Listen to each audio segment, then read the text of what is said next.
S news অসমৰ তৰফৰ পৰা মই দীপাঞ্জলি দাসে আপোনালোক সকলোকে স্বাগতম জনাইছোঁ। প্ৰিয় দৰ্শক, মই বৰ্তমান উপস্থিত আছোঁ যোৰহাট জিলাৰ মৰিয়নিৰ এগৰাকী সমাজ সচেতন ব্যক্তি, শিক্ষাবিদ, সুলেখক, প্ৰবীণ সাংবাদিক তথা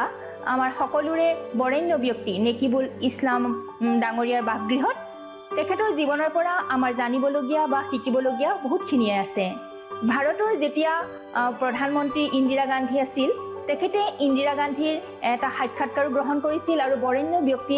বহুতো বৰেণ্য ব্যক্তিৰ সান্নিধ্যলৈও তেখেত গৈছে। গতিকে তেখেতৰ অভিজ্ঞতাপূৰ্ণ জীৱনৰ বিষয়ে আমি আজি জানিবৰ কাৰণে আহিছোঁ। গতিকে বলক আমি তেখেতৰ সৈতে কথা পাতোঁ আৰু তেখেতৰ জীৱনৰ বিষয়ে কিছু কথা জানো। নমস্কাৰ। আপুনি এগৰাকী শিক্ষাবিদ, প্ৰবীণ সাংবাদিক, সুলেখক তথা সকলোৰে বৰেণ্য সমাজ সচেতন ব্যক্তি। আপোনাৰ জীৱনৰ পৰা আমাৰ জানিবলগীয়া বা শিকিবলগীয়া যথেষ্টখিনি আছে। গতিকে আজি আমি আপোনাৰ জীৱনৰ বিষয়ে জানিবৰ কাৰণে আহিছোঁ। গতিকে প্ৰথমে আমি আপোনাৰ ব্যক্তিগত জীৱনৰ কিছু কথা জানিব বিচাৰিম। ব্যক্তিগত কথা বুলি ক'লে মই মোৰ দেউতাৰ নামে ল'ব লাগিব। দেউতা ৱাজিদ আলী বাবৰ, তেখেত মোৰ মাতৃৰ নাম জয়বন নিচা। তেখেতক আমি তিনিচুকীয়াত মোৰ জন্ম হৈছিল, তিনিচুকীয়া শ্ৰীপুৰীয়াত। তাৰ পৰা আমি দেউতাৰ চাকৰি সূত্ৰে মৰিয়নিলৈ আহিলোঁ আৰু মৰিয়নিতে মোৰ এডুকেশ্যন হ'ল। ইয়াৰ পৰা Joysagar college, Sivasagar college Joysagar,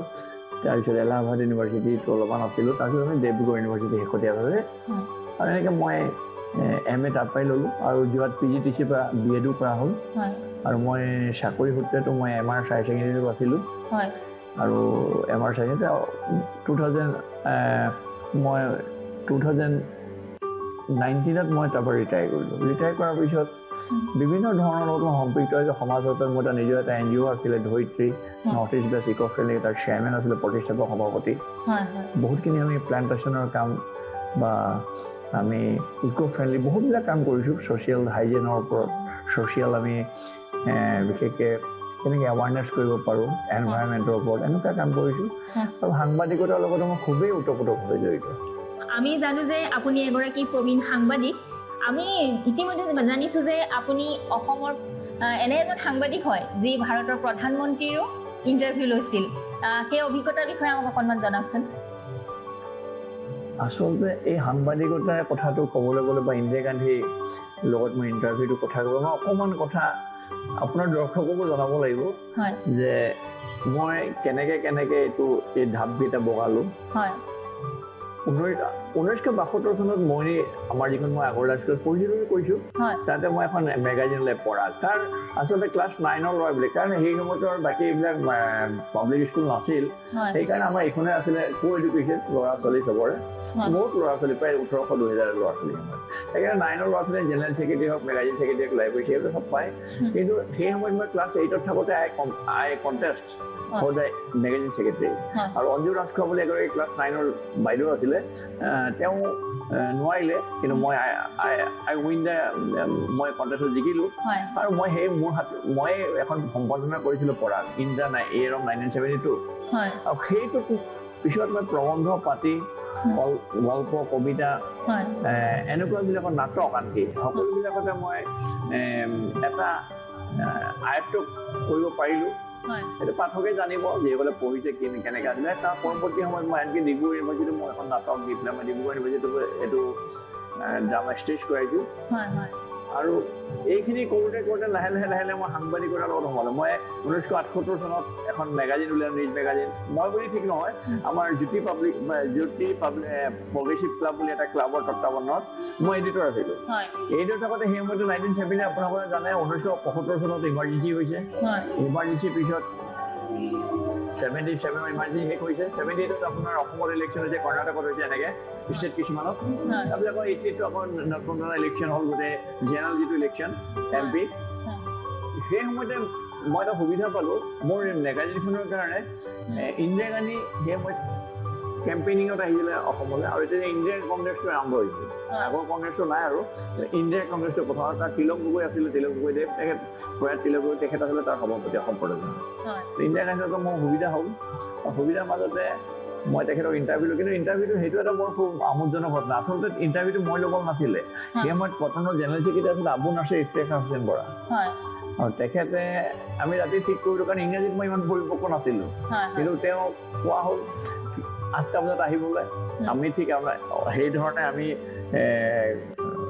tap recorder চব ঠিক কৰিলোঁ কিন্তু 7:30 বজাত তেখেত গুচি আহিলে কিহৰ চাকিত হাতৰ পৰা মইনি আমাৰ আগৰ প্লেগ্ৰাউণ্ডলৈ অহাৰ লগতে আমাৰতো থৰকা চুটি হেৰালে এতিয়া কি হ'ব ইফতেখাৰ নাই নয়নকা মানে মোৰ অগ্ৰজ টেপ ৰেকৰ্ডাৰলৈ তেতিয়া আল্টিমেটলি মই যিহেতুকে এটা কমিটমেণ্ট যে আমি ইণ্টাৰভিউ ল'ম আৰু সেইকাৰণে মই আগবাঢ়ি গ'লোঁ আৰু যাওঁতে পুলিচৰ বেৰিকেড যাব দিয়া নাই ওপৰত এতিয়া মাইকত মোৰ নামটো কৈ আছে ৰূপম কুৰ্মী বাইদেউ আছে বৰ্তমান মইনী ৰূপজ্যোতি কুৰ্মী তেখেতৰ মাতৃ তেখেতে যথেষ্টখিনি সহায় কৰিছিলে সেই ইণ্টাৰভিউটোৰ কাৰণে মোক সহায় কৰিছিল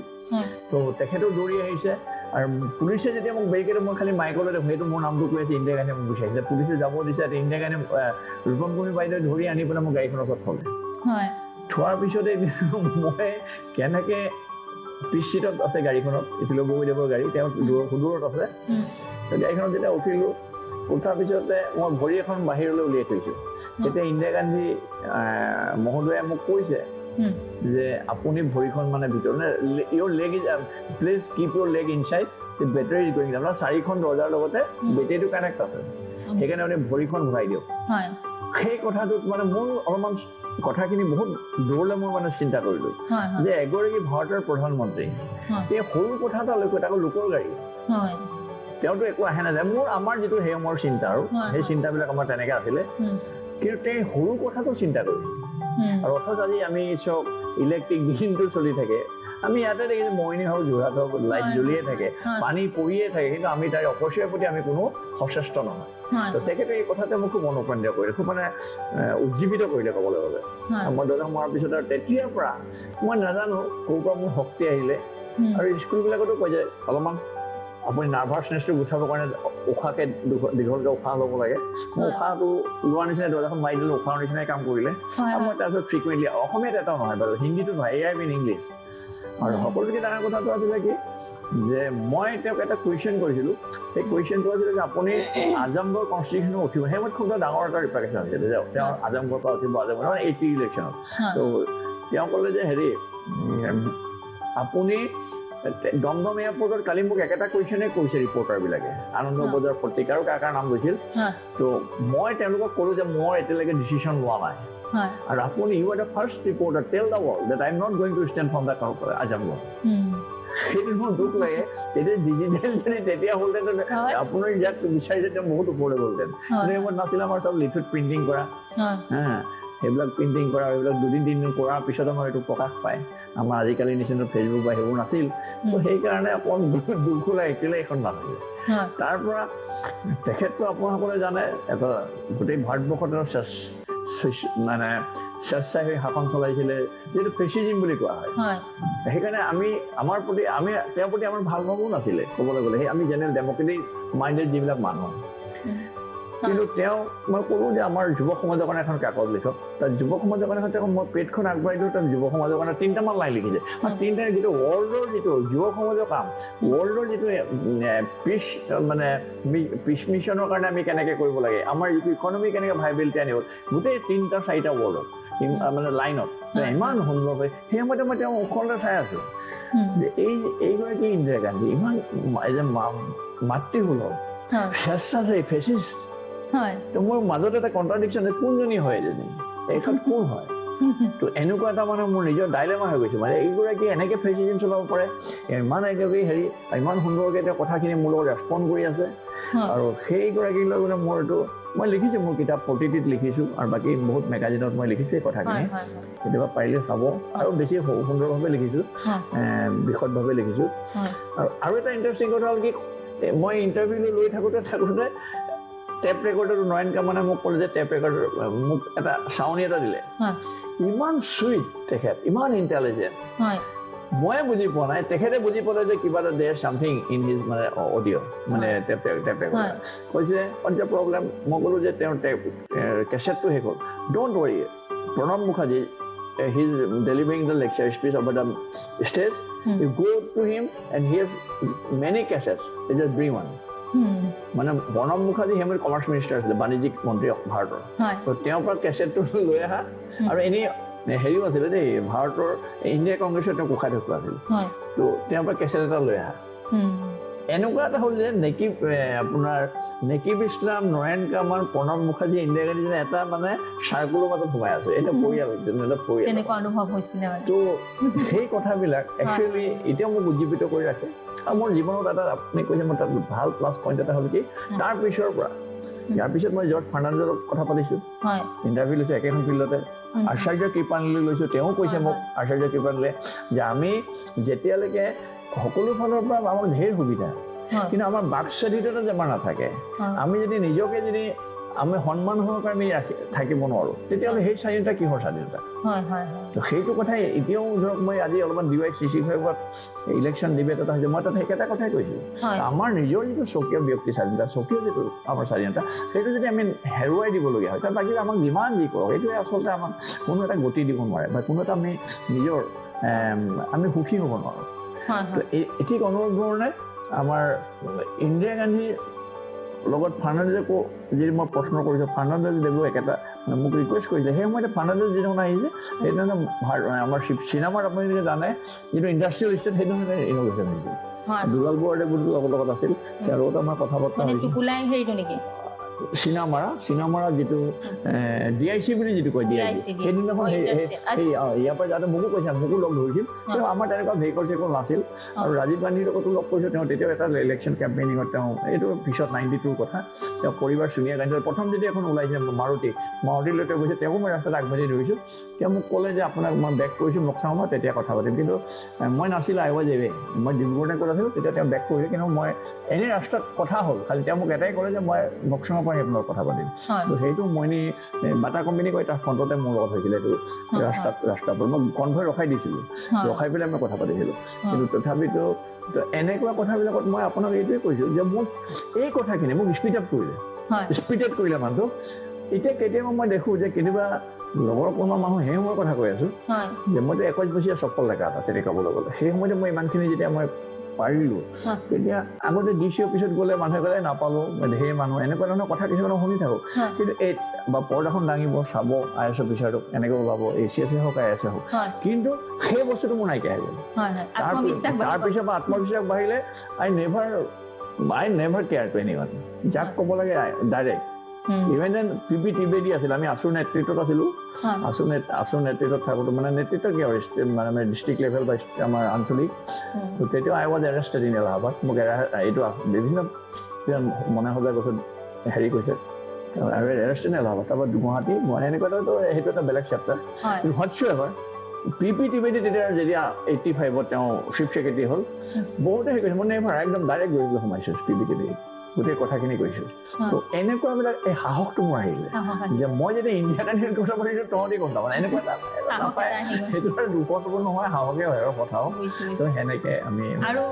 আৰু বেলেগ আমাৰ অসমৰ ধৰক বৰেণ্য ব্যক্তিৰ সান্নিধ্যলৈতো আপুনি গৈছে। সেইটো আৰু ইণ্টাৰেষ্টিং। ভূপেন হাজৰিকাইটো এবেলি মৰিনলৈ আনিছিলোঁ 1980 হ'ল। সেই সময়ত আমাৰ আন্দোলনটো ষ্টাৰ্ট হৈছে, বহিৰাগত বিতৰণ, বিদেশী বিতৰণ আন্দোলন। তো ভূপেন হাজৰিকাদেৱক ইয়ালৈ আনিলোঁ মৰিনী ষ্টেডিয়াম ফিল্ডলৈ। আনহাতে তেওঁক যোৰহাটৰ পৰা অনা হ'ল, যথেষ্ট দেৰি হৈছে। দেৰি হোৱাৰ পিছত পাৰ্বতী প্ৰসাদ বৰুৱা আহিছিলে, পুনাৰবিৰাম বৰুৱা তেখেত লগত আহিছিল, চমৰ বৰুৱা আহিছিল, চমৰ আহিছিল, অমৰ হাজৰিকা আহিছিল, ভাস্কৰ দাস, সূৰ্য দাস আহিছিল, সূৰ্য দাস এইবোৰ আহিছিল। সেইবিলাকক অনাৰ দায়িত্বটো মই আনিলোঁ। অনাৰ পিছতে অলপমান দেৰি হৈ গ'ল মানে ষ্টাৰ্ট কৰাটো। তেওঁলোক যোৰহাটৰ পৰা আহোঁতে দেৰি হ'ল। ৰাতি 11:30-12 বজাৰ পৰা শেষ হৈছে। শেষ হোৱাৰ পিছতে আৰু মোৰ হেৰিটো আছিলে শলাগৰ হয়, যিখিনি মানে অডিয়েঞ্চক শলাই বঢ়াই দিয়ে। ভূপেন দাই আৰু অলপমান হেৰি হৈ পেলাই তেওঁ শেষ কৰি দিলে আৰু গানটো গাই পেলাই। লাষ্টৰ গানটো এইটো গাইছিলে, লাষ্টৰ গানটো আছিলে কি, আলিকাটি জালি দিম, বৰপ্ৰিয়া পাই দিম, ৰ'দালিয়ে ৰ'দ দে। সেইটো ভাস্কৰে সূৰ্য তবলা বজাইছিলে। তো সেইটো লাষ্টৰ সেই গানটো আছিলে। তাৰপৰা শেষ হ'ল বুলি আৰু এনেকৈ কৰি দিলে। মানুহ উঠিলে, মই দৌৰি আহিলোঁ, ভূপেন দা মোৰ শলা কৰাই মোক ডিঙিত ধৰি ল'লে। ধৰি পেলাই সেইমত মই ক'লোঁ আৰু বৈপ্লৱিক অভিনন্দন জনাইছোঁ দৰ্শকৰ আমক তামক। ভূপেন দাই মোৰ কাণে কাণে ক'লে, কৈছোঁ আপোনালোকক দেই, কোৱা নাই, লগৰ দুই এজনে কাণে কাণে ক'লে, ভাইটি তুমি বহুত সুন্দৰকৈ মানে কথাখিনি কৈছা, কাণতে মানে গাত ডিঙিত ধৰি ল'লে। সেইটোকে চবে মোক সোধে ভূপেন দাই আপোনাক কানে কানে কি ক'লে মই যি টি মিলাই মিলাই কৈ দিওঁ এনেকে ক'লে তেনেকে ক'লে বুলি গুৱাহাটী আহিবা তুমি কলিকতা আহিবা এনেকে কওঁ আৰু কিন্তু যিসকলে দেখিছো চবেই দেখিছে মোক কাণত ধৰিছে মোক খালি কৰিছে ভালকে বৈপ্লৱিক অভিনন্দনৰ কথা ক'লো তেখেতে এইটো ভাল পাইছে আৰু ভাল পাইছে বাংলাদেশৰ কথা ক'লে সেই সময়তে বাংলাদেশৰ পৰা আহিছে এই বাংলাদেশ এই কাটাটা সেইবিলাক কথা কৈছিল আৰু মানুহখিনি আপ্লুত হৈছিল ঠিক অনুৰূপ ধৰণে মই মামণি ৰয়ছম গোস্বামীৰ লগত খুব লেখিকাসমূহ তেতিয়াবাৰত আহিছিল তাৰপিছৰ পৰা মোৰ লগত আৰু কেইবাগৰাকী ব্যক্তি আছিলে লক্ষী দত্ত আমি সকলোৰে চা চিনাকি হয় মোৰ লগত এটা ঘনিষ্ঠ হৈছিল আনকি এনেকুৱা যে মই ক্লাছত যেতিয়া মই চাকৰি সূত্ৰে যেতিয়া মই তেতিয়া মই এমাৰ্চত আছিলোঁ তেতিয়া থাকোঁতে মই ষ্টুডেণ্টবিলাকক 11-12 ল'ৰা ছোৱালীখিনি কি কৰোঁ বাইদেউৰ লগত কণ্টেক্ট কৰাই দিওঁ কণ্টেক্ট কৰাই পেলাই সিহঁতৰ বাইদেউ সিহঁতে কথা পাতিব দিয়া নেকিম দিয়া তো এনেকুৱা মানে ঘৰুৱা আৰু লক্ষী দত্তৰ সেই সময়তো বিয়োগৰ সময়তো মই তেওঁক ইনফৰ্মেশ্যন দিছোঁ তেওঁ ডাঙৰ কথাটো হ'ল মই তেওঁলোকৰ ওচৰত মানে তেওঁলোকৰ ধাৰটো মই এনেকৈ পঢ়ি যিটো সান্নিধ্যৰ ধাৰটো তাৰমানে ভূপেন হাজৰিকা ঢুকুৱা তেতিয়া মই BEd কলেজত আছোঁ তেতিয়া মাত্ৰ 4 দিনৰ পিছত 4 দিনৰ পিছতে মই কুঁহি গজালি বুলি লিখিলোঁ শদিয়াৰ পৰা গোটেই লাইফ জাৰ্ণিটো একদম শৰাইঘাটলৈকে গোটেই জাৰ্ণিটো মই লিখিছোঁ সেইটো আবৃত্তিও হৈছে গানো ওলাইছে য'ত শব্দ মিউজিক আছে তেওঁলোকে উলিয়াইছে তো সেইটো খুব এটা নাম বহুত ভিউজো পাইছোঁ আৰু মামণি ৰয়ছম গোস্বামী ঠিক থাকে আপোনালোকে জানে তেওঁ ৰামায়ণৰ লগত খুব সম্পৃক্ত আছে ৰামায়ণ তো ৰামায়ণ সেই গোটেই কথাখিনি মানে গোটেই তেওঁ কেনেকৈ জগলীয়া সত্ৰৰ পৰা কেনেকৈ আহিলে কি কথা শেষত কেনেকৈ হ'ল সেই ৰামাঞ্জলি তেওঁৰ নিজৰ ঘৰটো বাচনত সেই তাত সেইটো লিখিলোঁ ৰামাঞ্জলিৰ পল্লৱ সেই 4টা দিনত মানে ঢুকুৱাৰ 4টা দিনৰ ভিতৰতে 2জনৰ কাৰণে মানে মই লিখি পেলাই প্ৰকাশ কৰিবলৈ সেইটো কাৰণে মই নিজকে মানে ইয়াত মই ধাৰটো খুজিলোঁ সেইটো কাৰণে মই নিজকে মানে ধন্য মানিছোঁ আৰু সেই ধৰণে অনুৰোধ ধৰণে বহুত আছে ঘটনা মই ক'লোঁ যে NGO এটাতো আছিলোঁ NGOত থাকিও মই বহুতবিলাকৰ লগত লগ কৰিছোঁ আপোনাৰ জানিব এভাৰডেনি যিটো আছিলে আপোনাৰ আমাৰ এভাৰডেনিৰ যোৰহাটত যিটো আছিলে চেণ্টাৰ মাজুলীত যিটো আছিল তো তেওঁলোকৰ লগত আমাৰ খুব সম্পৃক্ত আছিল অৱশ্যে তেওঁলোকক মৰিলেও মই আনিছোঁ এভাৰডেনি মানুহখিনিক আৰু বাকী যথেষ্ট মইনী অঞ্চলত বহুত আমি প্লেণ্টেশ্যনো কৰিছোঁ হেল্থ হাইজেনৰ কাম কৰিছোঁ আছাম নাগালেণ্ড বৰ্ডাৰত আমি কাম কৰিছোঁ আৰু যিটো মোৰ NGO আছিলে ধৰিত্ৰী প্ৰতিষ্ঠাপক সভাপতি সেইটো আমি বহুতখিনি কাম কৰিছোঁ এটাই কাম কৰিছোঁ যে আমি সহ অৱস্থান কৰিব লাগে এনভাইৰমেণ্টৰ লগত বায়'ডাইভাৰ্চিটি আমি ইনটেক্ট ৰাখিব লাগে আৰু চৌফাৰ নাগালেণ্ডৰ প্ৰশ্ন যিবিলাক আছে সেইটো কাৰণে আমি ফাইট কৰিছোঁ 1972 সুন্দৰম আয়োগ হৈছে তাৰপিছত 2004ত আপুনি এখন কমিটি বনাই দিছে ড্ৰাইভাৰীয়া কমিশ্যনৰ কাৰণে আমি গৈছোঁ গুৱাহাটী আৰু চাইকেলত আমি গোটেই ডিটেইলছ দিছোঁ কিন্তু তাৰপিছতো মই এটাই কথা আমি কৰিছোঁ মানে মই আমাৰ ফালৰ পৰা যে আমি যিমানেই যি নকৰোঁ যে লিগেচি বি কণ্টিনিউ সুপ্ৰিম কোৰ্টৰ সেইবিলাক চলি থাকিব ডাইলগ ঠগি থাকিব কিন্তু সমান্তৰাল এই নগা ভাতৃ অসমীয়াৰ ভাই ভনীসকলক আমি সম্পৃক্ত কৰিব পাৰোঁ সেইকাৰণে আমি অহৰহ চেষ্টা কৰি আছোঁ কাৰণ আমি কৰিব পাৰিলে বহুত ইয়াতে সুবিধা আছে এনেকুৱা যে আছাম নাগালেণ্ডৰ লগত যদি আমি এটা সম্পৃক্ত এটা বাতাবৰণ এটা কৰিব পাৰোঁ এটা অনুকূল বাতাবৰণ আজিকালি ৱৰ্ল্ডৰ ভিতৰত চবতকৈ ডাঙৰ যিটো মানি জেনেৰেটিঙৰ যিটো হেৰি হৈছে সেইটোৱে হৈছে কি টুৰিজিম আমি টুৰিজিমটো আনিব পাৰোঁ নাগালেণ্ডক ইয়াৰ পৰা পঠিয়াই দিলে আপুনি নাজানে চাংকিৰ পৰা নাগালেণ্ডখন যদি আপুনি বাইনকুলাৰে চাই ব্ৰহ্মপুত্ৰখন চাংকিৰ পৰা নাগালেণ্ডৰ চাংকিৰ পৰা এখন চাদৰ কি বিউটিফুল পেনৰমিক ভিউ তো সেই ভিউবিলাক আমি মানুহক দেখোঁ আমি এইটো লছ কৰি আছোঁ মোককচাং মিনিংছটো কি মোককচাং মানে ডাৱৰে ভৰা দেশ তো সেইবিলাকক আমি নিব পাৰোঁ তাৰ মানুহ আমি আনিব পাৰোঁ জীৱন এইটো এক্সটিংশ্যন এইটো বিলুপ্ত প্ৰায়ত গৈ আছে তো তেওঁলোকলৈ আমি নিবলৈ বহুত সুবিধা আছে মোৰ কিতাপ এখন আছে প্ৰজেক্ট তাত গোটেই প্ৰজেক্টবিলাক আমি দিছোঁ আমি এইবিলাক কৰিব লাগে আমি নকৰিলে গভৰ্ণমেণ্টে আমাক স্পনচৰ কৰিব লাগে গভৰ্ণমেণ্টে সহায় কৰিব লাগে গভৰ্ণমেণ্টে আমাৰ লগত আলোচনা কৰিব লাগে কৰি মেলি আমি যাতে বস্তুবিলাক ইনটেক্ট হয় এনেকুৱা ধৰণৰ কথা আৰু এইবিলাকে মই কাম কৰি থাকোঁ মানৱতাৰ কাম কৰোঁ মানৱতাৰ কাম কৰি থাকিলে কি হয় সকলো ধৰ্মতে কৈছে যে আপুনি মানুহক উপকাৰ সেইটো বেষ্ট হ'ব আপুনি মানুহক ভাল পাওক মানুহক কাম কৰক আৰু আজি আপোনাক শেহতীয়াভাৱে ময়ে কৈছোঁ শেহতীয়াভাৱে আপোনাক মই এটাই কথা ক'ব বিচাৰোঁ যে আপুনি এই পৃথিৱীলৈ আমি আহিছোঁ থাকি যাম আৰু এই ঘৰ বনাম এই টকা পইচা এই গাড়ী নহয় ইট ইজ নট দেট আমি এটা সময় লৈ আহিছোঁ আৰু সময়টো খুব মানে এটাকে ফিক্স এইটোতো ফিক্স সেই ফিক্স সময়টোক আমি ইউটিলাইজ কেনেকৈ কৰিম আপোনাৰ কোনোবাই ক'ব মই কালি ছিংগাপুৰ গ'লোঁ পৰহিলৈ মই থাইলেণ্ড গৈছোঁ কাইলৈ মই গুৱাহাটী আহিছোঁ কাইলৈ অষ্ট্ৰেলিয়া গৈছোঁ এইটো আচলতে নহয় মোৰ কথাটো হৈছে কি আপুনি অষ্ট্ৰেলিয়া যাওক ছিংগাপুৰ যাওক থাইলেণ্ড যাওক doesn't matter matter is what you keep over there আপুনি তাত কি থৈ আহিছে কি চিন থৈ আহিছে আপুনি কি চিন থৈ আহিছে সেই চিনটোৰ কাৰণে আকৌ কওঁতে আকৌ এটা কথা আহিলে যে আমি হাতৰ চাপটো থৈ আহিব লাগে সৃষ্টি তো আপোনাক ক'লো যে 1978 চনত মই যিখন মেগাজিন আকৌ ৰিপিট কৰিলোঁ তাতো মোৰ এজন বন্ধু আছিলে তেওঁৰ নাম মোৰ কো এডিটৰ আছিলে তেওঁৰ নাম আছিলে দিলীপ তামুলী তেওঁ সাংঘাতিক ধৰণৰ মানে এটা আৰ্টিষ্ট এইটো ৱৰ্ল্ড ফেমাছ নীলপৱন বৰুৱাৰ পিছত তেখেতে এটা এক্সিকিউটিভ প্ৰেচিডেণ্ট হৈ আছে গুৱাহাটী ফাইন আৰ্টছ ছ'চাইটি তেখেতে বিয়া পাতিছে নৰৱে ৰিচেণ্টলি মোৰ তাত আহিছে মেলিছে পিতেকো আহিছিল আজি ৰিচেণ্টলি 1.5 মাহ আগত তো এতিয়া সেই মানুহবিলাকৰ মোৰ লগত এই অভিযানৰ লগত জড়িত হৈ আছিলে আৰু সেইকাৰণে কি হৈছে মই নিজকে অলপমান গৰ্বও কৰোঁ ভাল লাগে আৰু সমান সেই একেধৰণে মই শিৱসাগৰ হেমপুৰ প্ৰেছ বহুত পুৰণা প্ৰেছ সেই প্ৰেছৰ পৰা আমাৰ এটা অৰ্গেনাইজেশ্যনৰ পৰা আমি এখন পেপাৰ পষেকীয়া অগ্ৰগামী আৰু পষেকীয়া অগ্ৰগামীত আমাৰ যিখন হ'ল মই এডিটৰ আছিলোঁ আৰু সেইটো এটা মানে এইটো 1988 কথা 98 ভাল বহুত বেছি মানুহ সাংবাদিকতাৰ লগত বহুত মানুহ আমি জড়িত কৰিলোঁ উকিলৰ পৰা আদি কৰি স্পৰ্টছমেনৰ পৰা কলেজৰ প্ৰফেচাৰ এখুদিৰ পৰা মনত আহিছে মোৰ চাগি ইমদাদি আছে এনে বহুতক আমি ভাল আৰু কমলা শইকীয়া তেওঁ দিখমুখৰ আমাৰ কৰস্পণ্ডেণ্ট যে অসমৰ প্ৰথমজন শ্বহীদ সাংবাদিক তেওঁ আমাৰ কি আছিলে কৰস্পণ্ডেণ্ট আছিলে আমাৰ অগ্ৰগামী তো সেইবিলাক কথা আমি কেতিয়াবা মানে মনলৈ আহে আৰু গোটেই মানুহখিনিক পালোঁ বিবিচিৰ সবিতা গোস্বামী আমি একেলগে মানে গুৱাহাটীত গৈ হেৰি কৰিছোঁ আপোনাৰ এজন আছিলে ৱাশ্বিংটন পষ্টৰ সঞ্জয় হাজৰিকা তেওঁ দিল্লীত থাকে এতিয়া সেইবিলাক আহিছে মোৰ ঘৰলৈ আহিছে নাগালেণ্ড মোৰ লগত গৈছে নাগালেণ্ড গৈছে তাৰপিছত বিভিন্ন বাগান চাগান চাইছে সঞ্জয় হাজৰিকা খুব মানে এজন মানে কি অসমৰ খুব এজন দায়িত্বশীল মানে সাংবাদিক আছিল সেইবিলাক মই ডক্টৰ খিৰেণ ৰয়ে মোক সঞ্জয় হাজৰিকাৰ লগত চিনাকি কৰি দিছিল আৰু বাকী ধৰক মই জনমভূমিত ৰিপৰ্টিং কৰিছিলোঁ মই আপোনাৰ নৰ্থ ইষ্ট টাইমছত ডক্টৰ খিৰেণ ৰয় তেওঁ খুব ভাল পাইছিল মই এটা অৰ্গেনাইজেশ্যন আছিলে দক্ষিণ যোৱাত সাংবাদিক সন্থা তেখেতক আমি আনিছোঁ তিতাবৰলৈ তিতাবৰ শইকীয়া কলেজলৈ আমাৰ যিটো প্ৰতিষ্ঠা দিৱস আছিল ঠিক তেনেকৈ